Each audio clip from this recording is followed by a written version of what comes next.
One of my favorite prayers in all of the Bible is that of Moses in Exodus 33:15.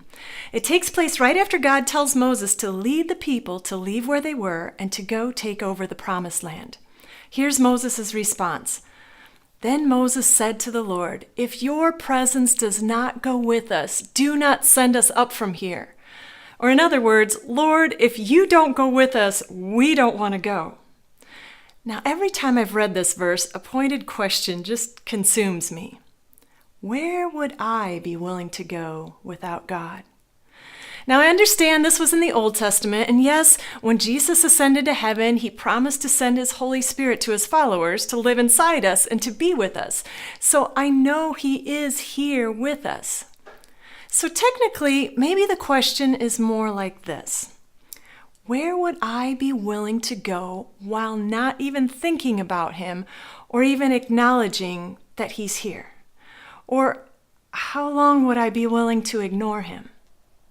No, not intentionally ignore him, but how many days do we get up and go through the hustle and bustle of the day without even thinking about him? I mean, how many circumstances in our lives are like, I got this, I totally can handle this. Maybe subconsciously there's this resolve to call upon God only for the big stuff. Now, I suppose this would be okay if he were a genie in the sky, there only to meet our needs and keep us comfortable. But we know he's much more than that. Moses asked God 2 questions right after telling God that he didn't want to go without his presence. You know, those kind of questions that I think we women are really good at, the kind that are just as much a statement as they are a question. I invite you to go to my website to read what those very strategic question statements are. But I want to encourage you to ask yourself this question this week. Where am I willing to go without God? And is that what I really want?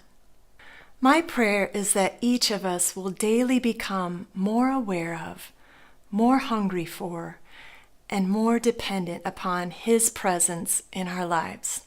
Let's seek him together this week.